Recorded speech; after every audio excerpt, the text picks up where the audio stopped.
अस्सलाम वालेकुम। पाकिस्तान के बदहाल शहर कराची से मैं हूं मसूद रज़ा।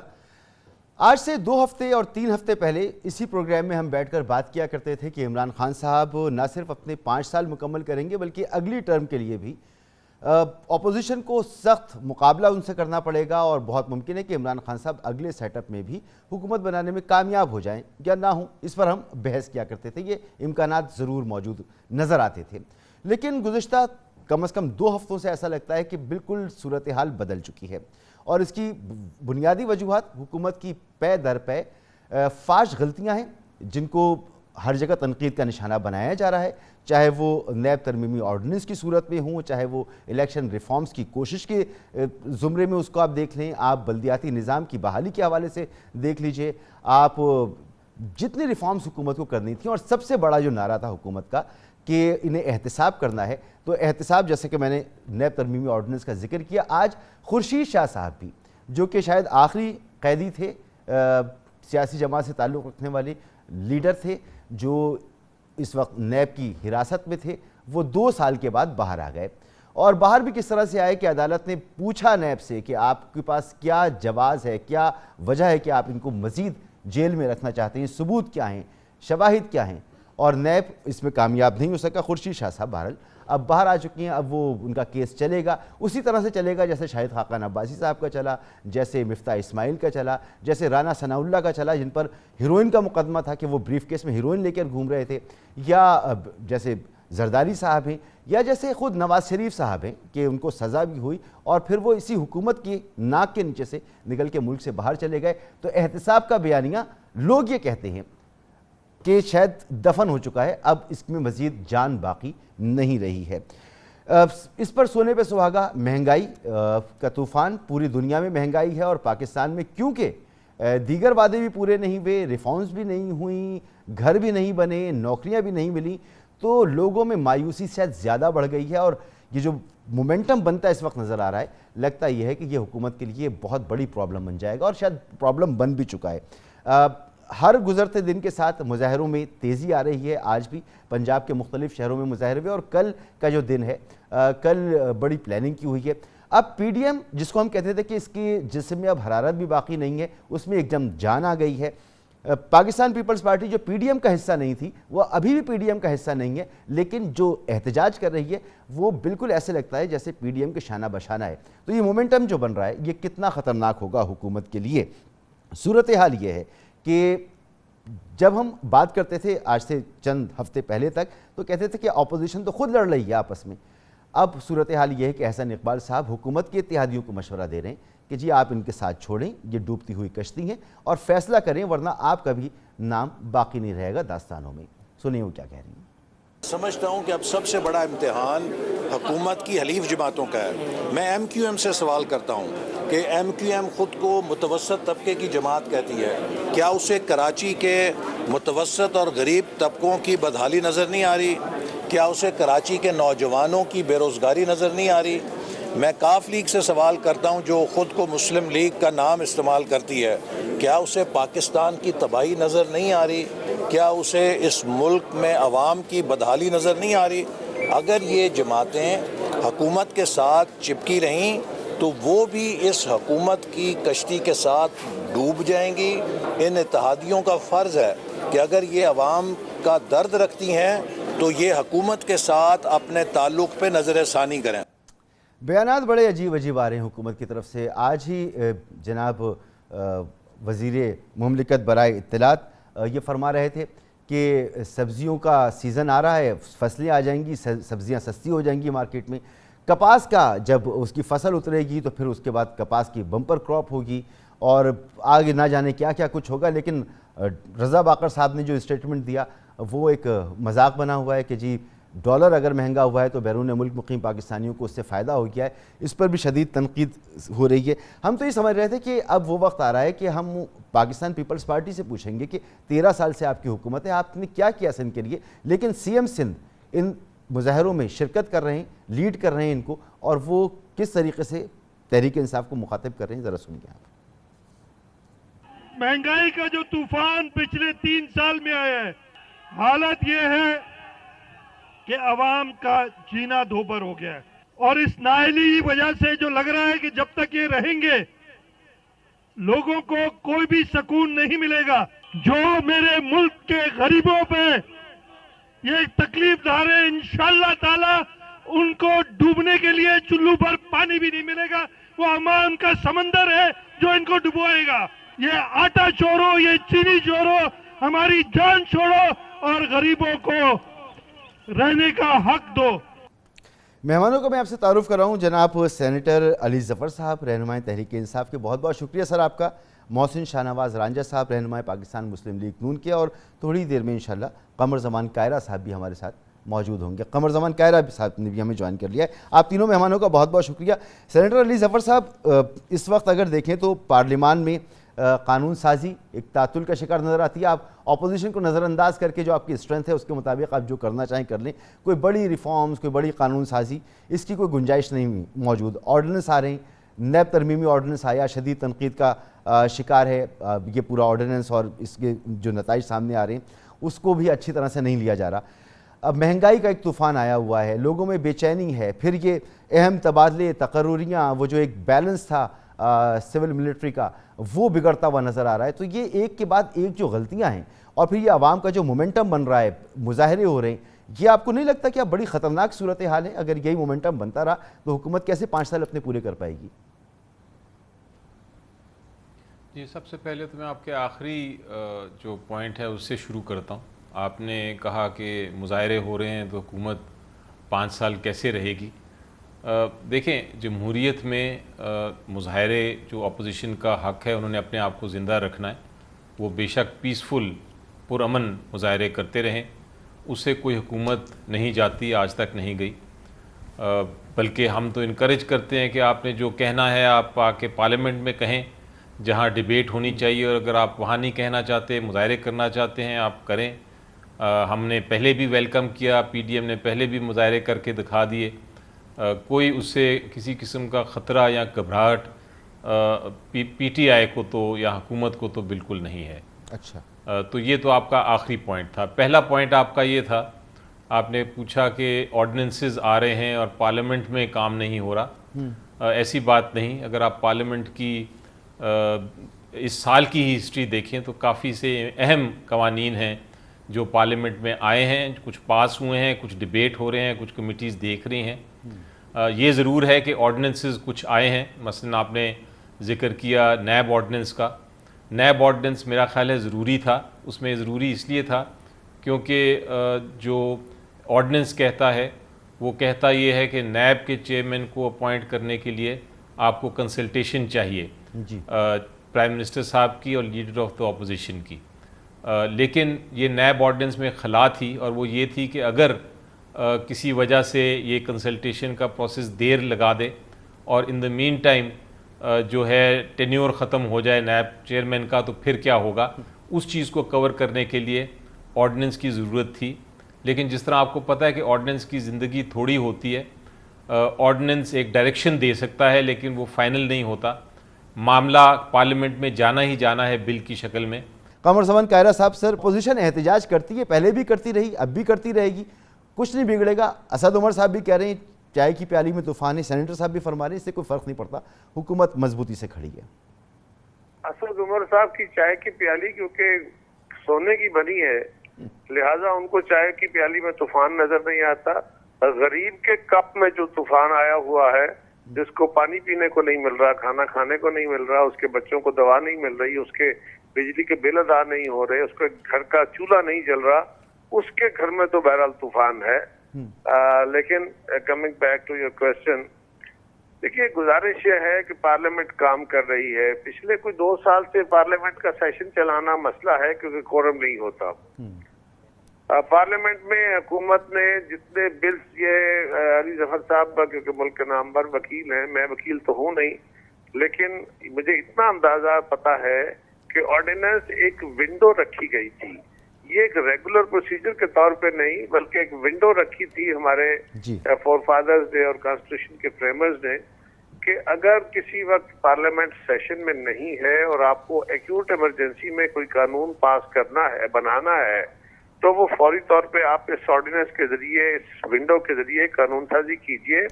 और फिर फौरी तौर पे इसको पार्लियामेंट में ले कीजिए। और अगर आप नहीं करते और सेशन लंबा रहता है तो फिर भी 3 महीने के अंदर ये खत्म हो जाएगा। अनफॉर्चुनेटली इसको हमने आस्ता आस्ता, पहली गवर्नमेंटों में भी ऑर्डिनेंस आते रहे, लेकिन अब हमने आस्ता आस्ता इसको एक वतीरा बना लिया, इसको रेगुलर लेजिस्लेशन का हिस्सा बना लिया है, जो खत्म होना चाहिए, जो बहुत नामुनासिब है। तीसरी गुजारिश ये है कि पार्लियामान जो है वहां तो स्पीकर साहब डिबेट करने नहीं देते। वहां के तो आप अपोजिशन के मेंबरान से पूछिए, मैं तो इस वक्त हाउस का मेंबर नहीं हूँ, अपोजिशन के मेंबर, उनकी लीडरशिप इवन चीख के रह जाती है। और स्पीकर का रवैया इंतहाई, मैं बड़े अफसोस से कह रहा हूँ कि इंतहाई गैर जिम्मेदाराना है। स्पीकर साहब को जिस तरह बिहेव करना चाहिए, स्पीकर हर दौर में किसी जमात का ही नुमाइंदा होता है, लेकिन फिर अल्टीमेटली स्पीकर जो है वो एक न्यूट्रलिटी भी कायम करता है, वो अपोजिशन को भी स्पेस देता है, वो ऐवान का वकार भी बुलंद करता है। अब तो ऐवान से बाहर आए हुए लोग स्पीकर ऑफिस में बैठ के ऐवान चला रहे होते हैं और स्पीकर साहब कठपुतलियों की तरह चलते हैं। और जो स्पीकर नीचे वज़रा और एमएनएस के इशारों पे काम कर रहा हो और वहां से डायरेक्शन दे रहा हो, वो क्या काम करेगा और कौन सा वकार।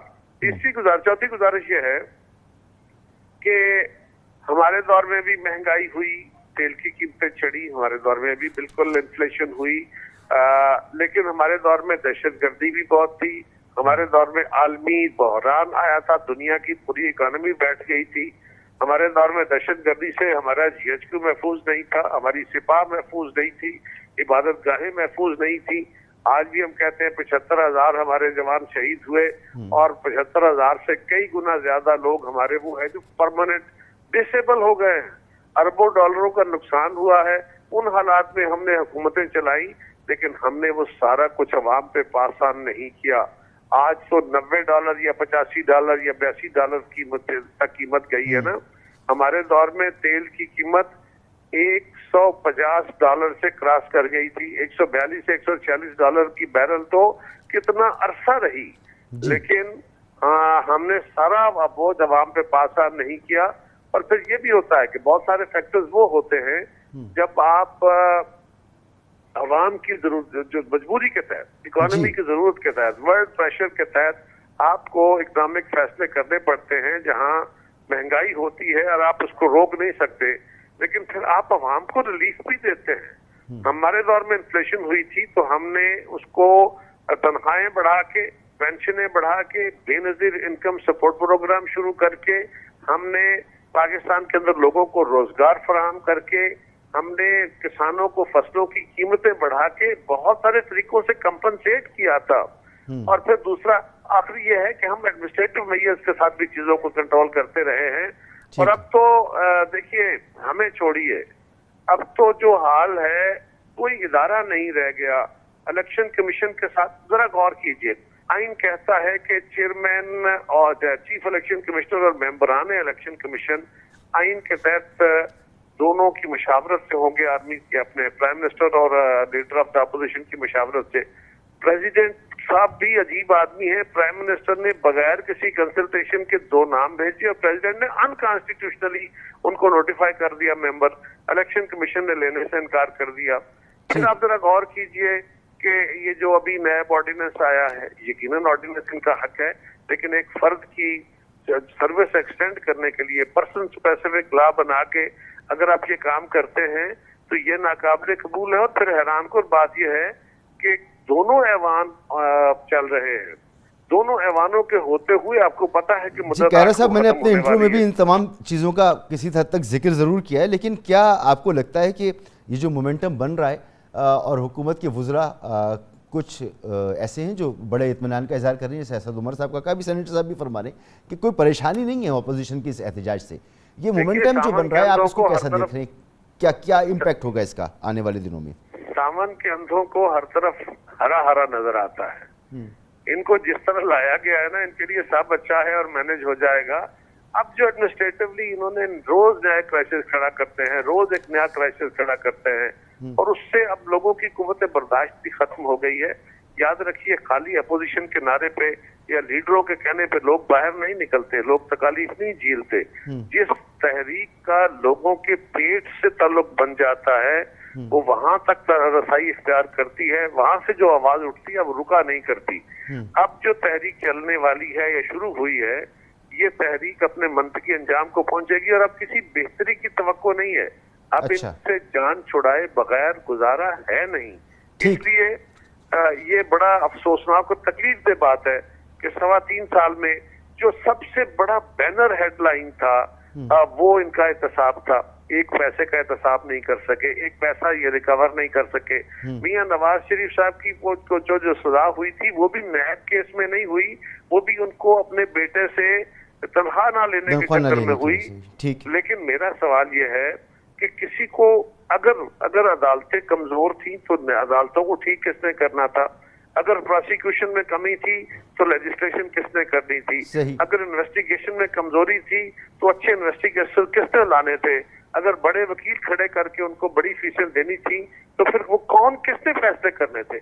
आज आप सिर्फ ये कहते रहे कि जितने कार्टल्स हैं, जितने कार्टल A to Z, आप आटे वाला कार्टल देख लें, उसकी इन्वेस्टिगेशन होती है। अब चीनी वाला कार्टल। मोहसिन शाहनवाज रांझा साहब को भी मैं शरीक गुफ्तगू करूं, आप बिल्कुल जवाब फरमा रहे हैं। और आपने जो सवाल उठाया, यही सवाल मैंने भी उठाया कि रिफॉर्म्स किसको करनी थी, सेनेटर साहब के सामने रखूंगा।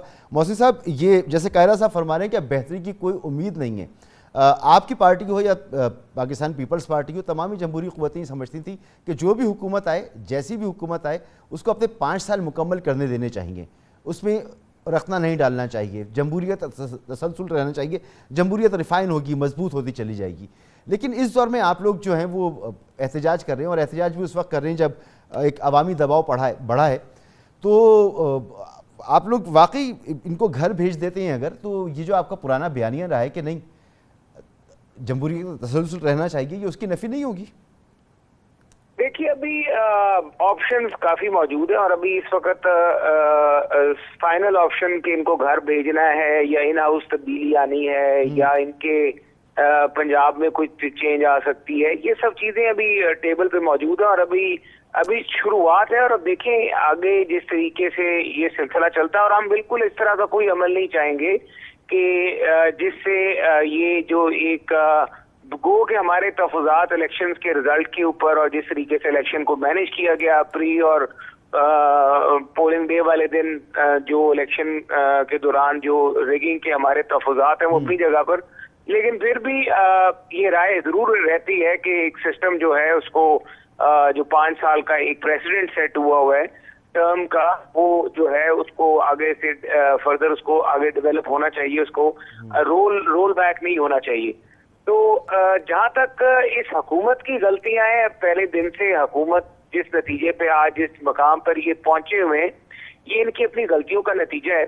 आपको याद होगा जब इलेक्शन कमीशन की पहली दफा मेंबरान की तकर्री का मामला था, जब से ये सिलसिला शुरू हुआ, क्योंकि वजीर आजम इमरान खान का एक प्रॉब्लम जो सबसे बड़ा ये है कि वो ना किसी के साथ बैठने के लिए तैयार हैं और ना ही अपनी सियासी जमात में वो उन लोगों को तरजीह देते हैं जो मुज़ाकरात के जरिए मसाइल का हल जो है निकाल सकते हैं, बल्कि जो मैं समझता हूँ गालम गलूच की जो है गुफ्तगू इख्तियार करते हैं, उनको तरजीह भी दी जाती है, उनको शाबाश भी दी जाती है, बजाय कि मसाइल का हल ढूंढा जाए।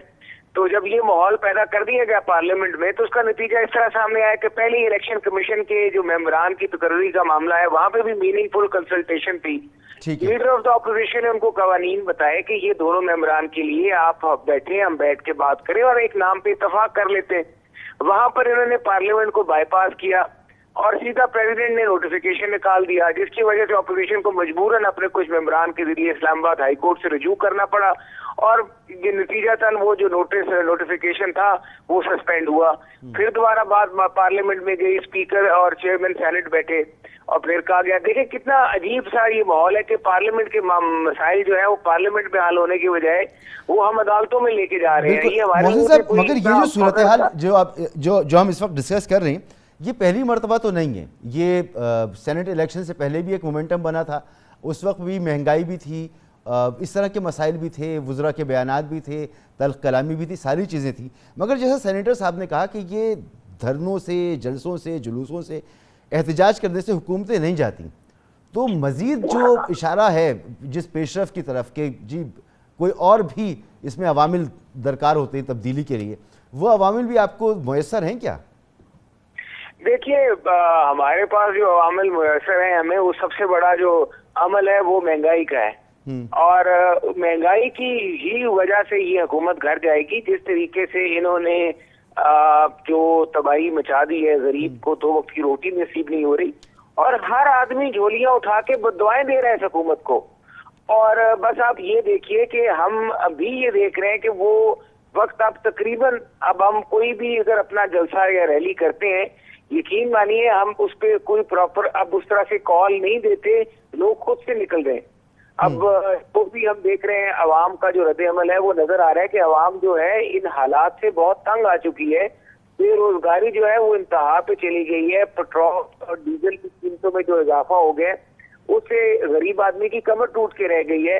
हालिया देखने के चावल की जो गंदम है वो जो किसान तोको कर रहा था उनका खर्चा भी नहीं पूरा हुआ। 1 एकड़ पे अगर खर्चा 50,000 रुपया आ रहा है तो उसकी आमदन भी 50,000 रुपए है। 1100 रुपए मन जो है वो अपनी चावल की जो फसल है वो बेच रहा है। सही मोहसिन साहब, एक ब्रेक लेना है मुझे। हालात बने हुए हैं इस वक्त, लोग एक ब्रेक लेना है मोहसिन साहब मुझे। ब्रेक के बाद यहीं से गुफ्तगू आगे बढ़ाते हैं। मगर सबसे इंपॉर्टेंट बात तो यही है कि जी वादे और रिफॉर्म्स जो होनी चाहिए थी, मैं सेंटर साहब के सामने ये सवाल रखूंगा क्योंकि यकीनन हुकूमत के पास मौका होना चाहिए, आवाम को कन्विंस करे। अपोजिशन के पास बड़ा मौका है, एहतजाज कर रहे हैं, सब कुछ है। तो एक ब्रेक के बाद ये सवाल सेनेटर साहब के सामने रखता हूँ मैं।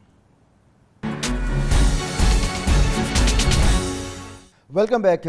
वो तमाम आवाम जिसने तहरीक इंसाफ को वोट दिया और इनको सपोर्ट किया, उन्होंने महंगाई भी बर्दाश्त कर ली, बाकी चीज़ें भी बर्दाश्त कर ली, लेकिन एक आसरा तो ये था कि जी मुल्क का निज़ाम बेहतर हो जाएगा। इसके लिए कुर्बानी आवाम दे देती है और आवाम ने इस मुल्क के लिए, सिस्टम के लिए, निज़ाम के लिए जब इससे तकाजा किया गया, इससे कुर्बानी दी। इस दफ़ा भी आवाम ने कुर्बानी दी, अपने पेट पे पत्थर बांधा हो, बच्चों की पढ़ाई पर कॉम्प्रोमाइज़ किया हो, किसी चीज़ पे कॉम्प्रोमाइज़ किया हो, सिर्फ इसलिए कि मुल्क में तब्दीली, हकीकी तब्दीली नज़र आएगी।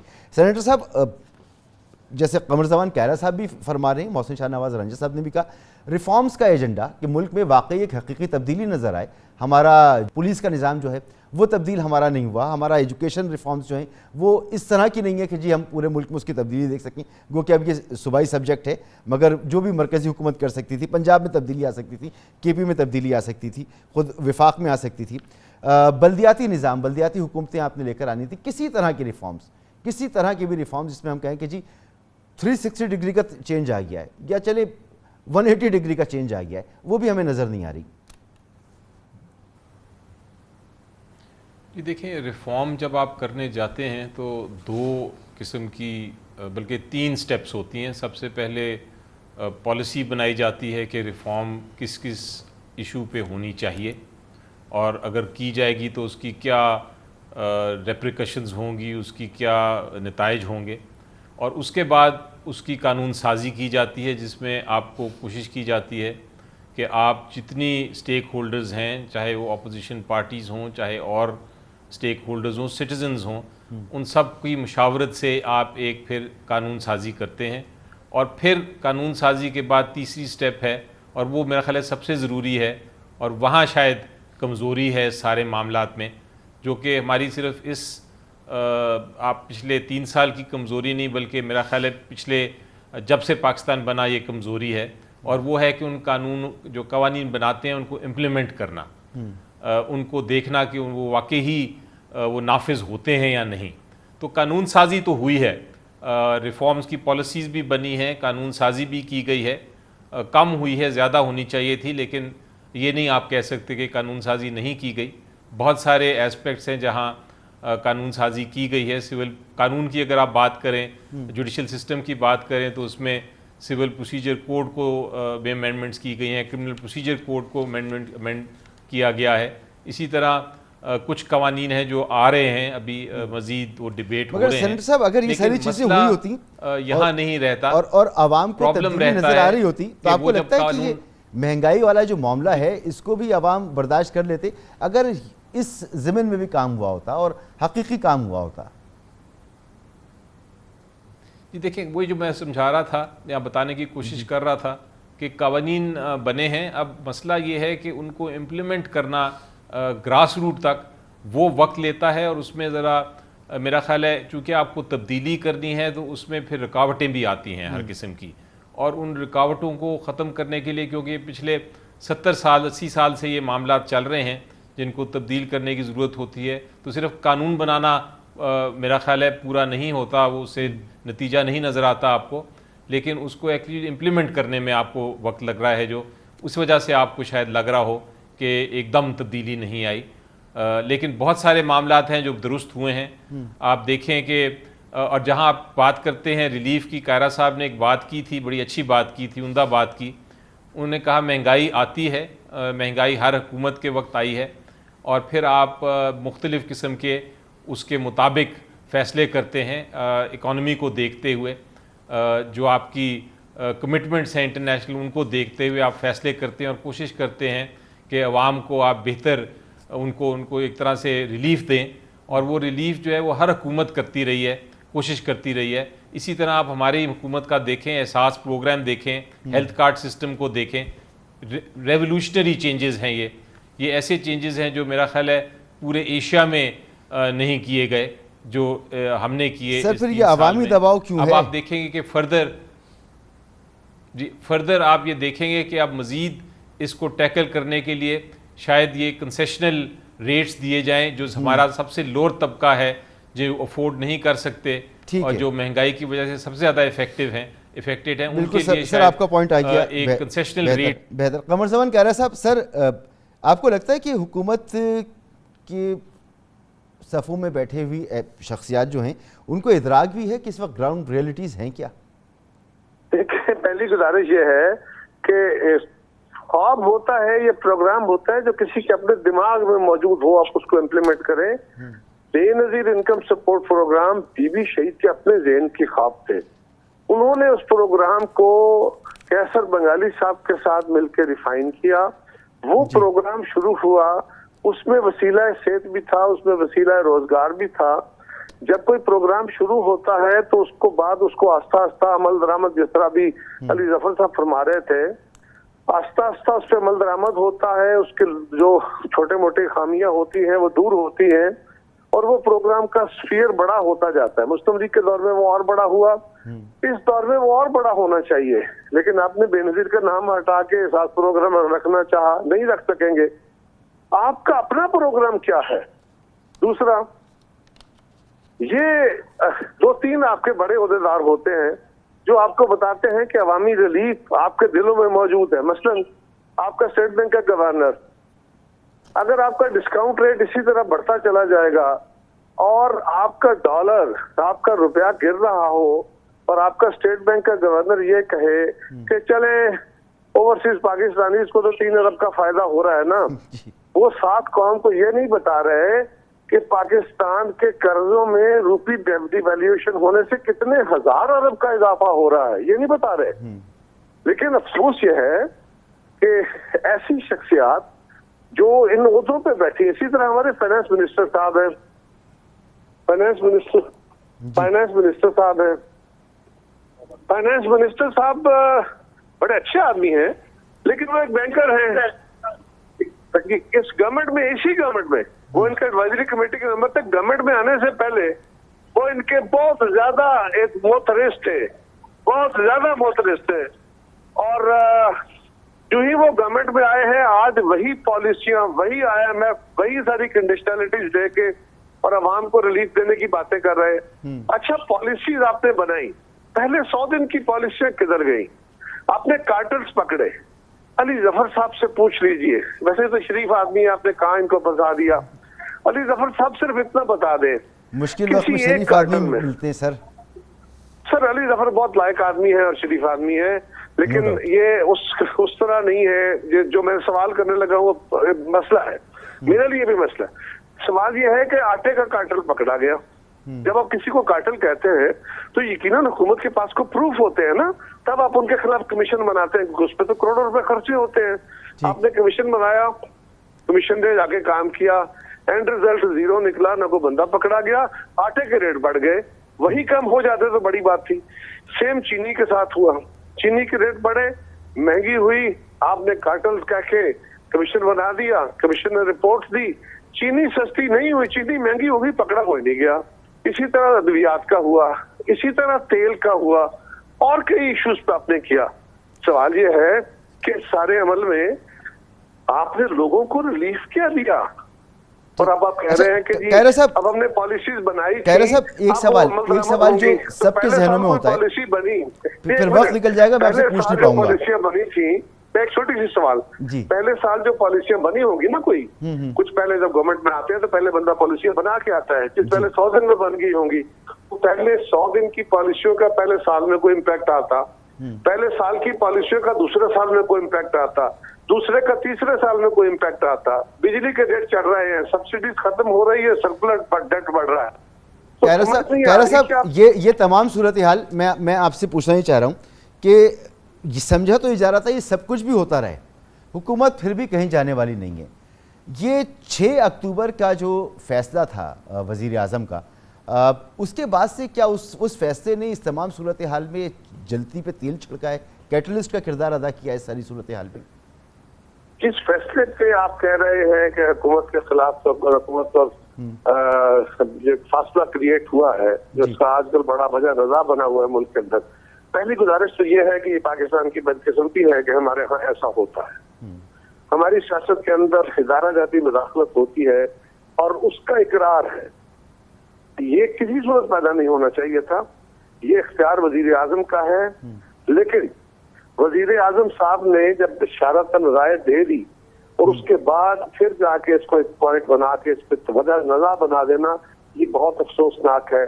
और अगर यही एक आखिरी इदारा रह गया था जिसके ऊपर वजीर आजम को एतमाद था, तो उनसे भी एक नजर डाली, अब क्या? लेकिन मेरा ये ख्याल है जी कि ये कोई गलती नहीं की उन्होंने। अच्छा, कुछ लोगों का ख्याल है गलती है, मेरा हो सकता है नैरेटिव गलत हो, लेकिन मेरा ख्याल है कि उन्होंने गलती नहीं की। उनका निजाम बुनियादी तौर पे फाशिज्म पे वो बिलीव करते हैं, वो पार्लियामान पे, वो अकाउंटेबिलिटी ऑफ पीपल पे बिल्कुल बिलीव नहीं करते, और उसके लिए जरूरी है कि सारे इदारे आपके हाथ की छड़ी हो। उन्होंने यही काम पहले अदलिया से किया, उन्होंने यही काम उन्होंने इलेक्शन कमीशन से किया, उन्होंने यही काम नैब से किया, उन्होंने यही काम पार्लियामान से किया, उन्होंने यही काम अपोजिशन की जमातों से किया। अब आखिरी कड़ी थी, शायद जिसकी कोशिश में वो थे कि मैं इसको भी अगर हाथ की छड़ी बना लूं तो मेरे लिए जिंदगी में अगला जो मरहले हैं वो आसान हो जाएंगे। और ये उनकी इंतहाई बड़ी गलती थी, और ये हमारी सबसे बड़ी बदकिस्मती है कि वो मुल्क को जमहूरियत के तहत नहीं। और ब्रेक के बाद सेनेटर अली जफर साहब से ही पूछता हूँ मैं कि जो आप गुफ्तगू कर रहे हैं कार्टेल से के मुतालिक और हुकूमती इक़दामात के मुतालिक, बड़ी खुशी होती थी कि हुकूमत जो है वो इन कार्टेल्स पे हाथ डाल रही है, वाकई एहतसाब करना चाहती है, मुल्क में 2 नंबरी ख़त्म करना चाहती है। लेकिन आपने जो बातें उठाई हैं बड़ी वैलिड हैं। बात करते हैं ब्रेक के बाद।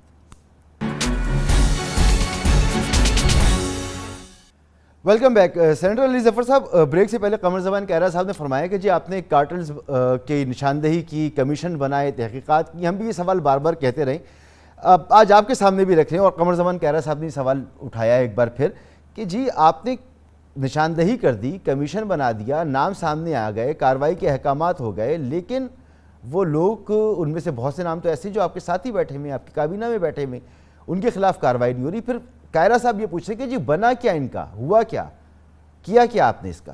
जी सब, जी बिल्कुल सब, उन्होंने कायरा साहब ने बात की कार्टल्स की जी। उन्होंने कहा आटा कार्टल को आपने पकड़ा, आपने शुगर कार्टल को पकड़ा, लेकिन उनको सज़ा नहीं हुई। पहली बात तो ये है कि ये कार्टल्स जो हैं हमारे बदकिस्मती से निज़ाम में, इस किस्म के कार्टल्स बिल्कुल एग्जिस्ट करते हैं। मैं आपको मेरा ख्याल है अगर आप इसमें डिटेल में जाना चाहें किसी प्रोग्राम में तो मैं आपको एक्सप्लेन कर सकता हूं कि वो कार्टेल्स क्या हैं, कौन हैं, कैसे होते हैं, किस तरह बनते हैं, क्या करते हैं। लेकिन बदकिस्मती से किसी पहले हुकूमत ने इन पे हाथ नहीं डाला। तो ये तो पहला क्रेडिट इस हुकूमत का है यकीनी तौर पे कि उन्होंने आइडेंटिफाई किया और कहा कि हाँ ये वाकई कार्टेल हैं, और उसके बाद उनके खिलाफ एक्शन शुरू किया। अब आपकी ये सवाल की सजा क्यों नहीं हुई अभी तक? बड़ी माजरत से तो सजा, मैंने ये सवाल आपसे किया था कि कार्टेल्स को आपने आइडेंटिफाई किया। जब कांटे की, चीनी की, तेल की, दवाइयों की कीमतें चढ़ी तो कहा गया कि कार्टेल्स ने ये सारा कुछ किया है। यकीनन वजीर आजम के लेवल पे जब बात होती है तो उसके पीछे लॉजिक होती है, उसके पीछे सॉलिड इंफॉर्मेशन होती है। वो कार्टल्स के खिलाफ कमीशन बने, कमीशन की रिपोर्ट्स आई, कार्टल आइडेंटिफाई हुए, उसके बाद क्या हुआ? जी वही मैं उसी पे आ रहा था कायरा साहब। तो बेसिकली जब ये आइडेंटिफाई, सबसे पहला तो क्रेडिट है कि आइडेंटिफाई किया और एक्शन शुरू किया। अब जितने ये कार्टल्स हैं उनके खिलाफ FIRs फाइल हो चुकी हैं, इन्वेस्टिगेशंस हो रही हैं, वो कार्रवाई अदालतों में चल रही है और इवेंचुअली एक फेयर ट्रायल के ज़रिए, बार बार मैं फेयर ट्रायल का इसलिए जिक्र करता हूँ क्योंकि एक कानूनदान की हैसियत से मैं आपको बताऊं कि जब आप इल्ज़ाम किसी के ख़िलाफ़ लगाते हैं कि वो कार्टेल है, उसने कोई धांधली की है, मनी लॉन्ड्रिंग की है या किसी किस्म की होर्डिंग की है, कोई जुर्म किया है, तो फिर उसको हक होता है कि वो फेयर ट्रायल के ज़रिए अदालत में अपनी कार्रवाई उसके ख़िलाफ़ चलाई जाए, जब तो वो अपनी पूरी डिफेंस पेश कर सके, पूरा दफा कर सके। तो अब ये नहीं हो सकता कि आप एक दिन के अंदर अंदर या एक महीने के अंदर अंदर किसी के खिलाफ इल्ज़ाम लगाएं और उसके खिलाफ उसको सजा भी। ठीक है सर, हाँ, सर कार्रवाई एक सवाल मेरा भी इसमें ले लें। इन्वेस्टिगेशन शुरू की, आप बिल्कुल कानून की बात कर रहे हैं, लेकिन हुकूमतें सिर्फ कानूनों पे नहीं चला करती, कुछ मोरल रिस्पॉन्सिबिलिटी भी होती है। और जब इमरान खान साहब की जैसी हुकूमत हो, हाई मोरल ग्राउंड्स की हुकूमत हो, तो आप तो ये कहा करते थे, इमरान खान साहब ये कहा करते थे कि अगर किसी पे इल्ज़ाम लगे तो उसको अपना ओहदा पहले छोड़ देना चाहिए, पहले अपने क्लियर कराए वापस आए। अब काबीना में बैठे हुए लोग हैं जो इन कार्टेल्स की फहरिस्तों में जिनके नाम आए, वो तो बैठे हुए हैं। तो आपका जो ये एहतिसाब का बयानिया और ये कार्टेल्स के खिलाफ आपकी कार्रवाइयाँ, ये तो यही मुश्कुक हो जाती हैं। जी इसका मैं जवाब देता हूँ, लेकिन पहले मैं ज़रा एक्सप्लेन कर दूँ कि ये जो कार्रवाइयाँ चल रही हैं ये शुगर माफियाज़ के ख़िलाफ़ भी हैं और जो आटे की माफियाज़ हैं, दूसरे कार्टल्स हैं, बहुत सारी SCCP में मामला चल रहे हैं, FIA के सामने चल रहे हैं, NAB के सामने चल रहे हैं। और इसी तरह आपकी जो एक्सपोर्ट करने की कोशिश की गई थी उसके भी इल्ज़ामात लगाए गए हैं, वो भी कार्रवाई चल रही है। मुख्तलिफ FIRs उसकी भी जो हैं फ़ाइल हो चुकी हैं, तो कार्रवाई तो चल रही है। अब आपका ये सवाल कि जिस तरह आपने कहा कि क्यों अगर किसी के खिलाफ इल्ज़ाम लग जाता है तो उसको हटा देना चाहिए ओहदे से, इमरान खान साहब तो हमारा कानून ये कहता है कि एक सिविल सर्वेंट के खिलाफ भी अगर आपको इल्ज़ाम लगाते हैं और डिसिप्लिनरी एक्शन लेना हो, सिर्फ बेशक वो क्राइम भी ना हो, सिर्फ डिसिप्लिनरी एक्शन का सवाल हो, तो आप उसको एकदम फ़ौरन हटा नहीं सकते जब तक कि आपके इल्ज़ाम किसी ना किसी स्टेज पे ऐसा पहुंच जाए जहां वो फेयर ट्रायल के ज़रिए साबित हो जाए। बहुत बहुत शुक्रिया आपका मेरा ख्याल है प्रोसेस समझने की ज़रूरत है। वक्त ख़त्म हो गया मेरे पास। सेनेटर अली ज़फ़र साहब, मोहसिन शाहनवाज रांझा साहब, कमर ज़मान कायरा साहब, आप तीनों का बहुत शुक्रिया।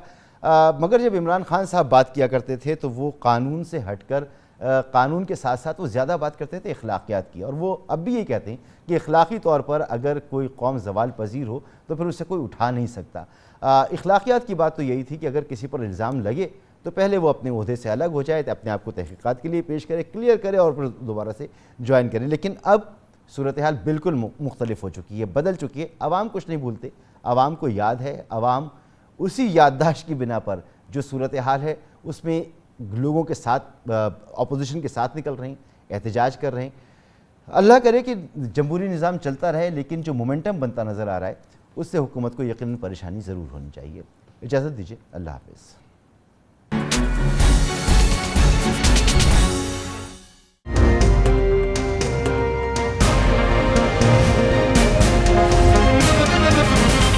दुनिया खबर की दुनिया।